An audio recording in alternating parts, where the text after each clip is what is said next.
මෙට්‍රෝබස් කතාව දිගටම යන කතන්දරයක් විශේෂයෙන්ම දැන් තානම් වචනේ මෙට්‍රෝ කියලා කියන්න පුළුවන් මොකද පෞද්ගලික කාලේ පුරාම දිගින් දිගටම සෝෂල් මීඩියා හරහා Facebook හරහා මට දෝෂාරෝපණය කරනවා යම් කණ්ඩායම්.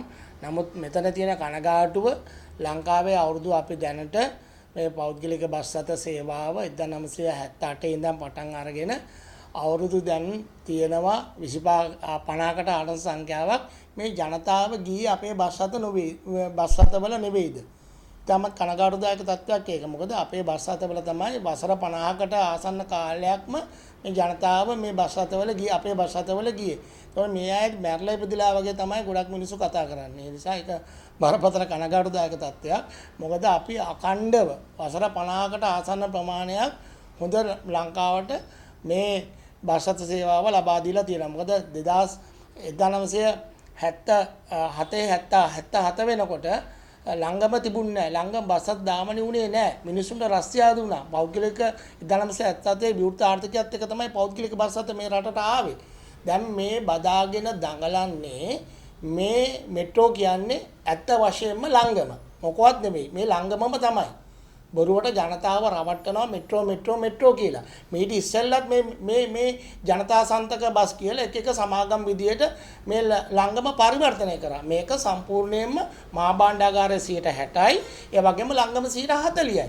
මේක පූර්ණ වශයෙන් රාජ්‍ය සතු සමාගමක්. ඒ කියන්නේ ලංගම ඇත්තම කියනවා නම් මේක ලංගමම තමයි. මොකද මේක ඉස්සෙල්ලත් මේ වගේ තිබුණා. මොකද එක්සත් ජාතික ප්‍රකාශ ආණ්ඩුව කාලෙත් මේ කොළඹට CTB ගෙනල්ලා කොළ කවය අර කවය මේ කවය දාලා දිව්වා. ලංගමට කොච්චර බස් ගෙනත් දුන්නත් අපි මේ මෙට්‍රෝ බස් ගැන කතා කරමු තව මාස 6කින් කොහොමද කියලා මේ බස් තත්ත්වේ. මොකද මේකේ වෙන්නේ පැහැදිලිව කියන්න ඕන මේක අපි නම් කඩා වැටෙන්නේ නැහැ. කවුරු කතා කරත් අපේ පෞද්ගලික බස් සේවාව කඩා වැටෙන්නේ නැහැ. මොකද අපි ඔය වගේ ප්‍රශ්න වලට මුහුණ දීලා තියෙනවා. පෞගේ කාලේ පුරාම සුනාමියටත් දුන්නා බස් 100ක්. ඔයගේ සුනාමිය කාලෙත් මේ වගේ නවීන පන්නේ බස් රථ 100ක් දුන්නා ජපානයේ. ඒ බස් රථ වලට මොකද උනේ? මං අහනවා.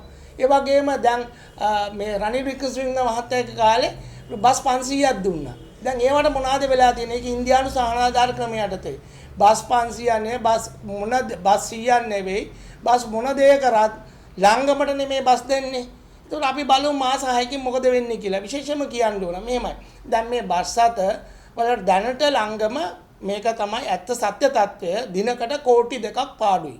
දැන් මේ බස් රථ දුවනකොට තව අපේට අනිද්දා තොරතුරු දාගෙන මේ පනත මත ඉල්ලනවා මේ බස් වල කොහොමද ආදායම් සහ වියදම් කොහොමද කියලා.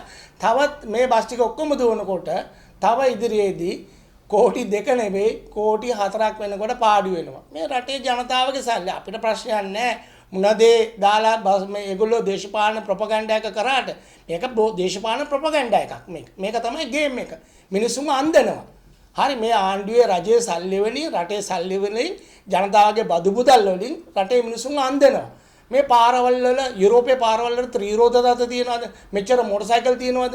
මේ වෙලාවට යන්න පුළුවන්ද? උදේ කොච්චර ට්‍රැෆික් ජෑම් එකක් තියෙනවද? මම දැක්කම ඊයේ පෙරේදා ලෝකේ කීවෙනි ස්ථානයේද කොහෙද මිනිස්සු මේ Facebook වල දැනුම් දීලා තිබ්බා මේ මාර්ග තදබදය කොච්චරද කියලා. අද මාර්ග තදබදය කිලෝමීටර් 3යි දුවන්න පුළුවන්.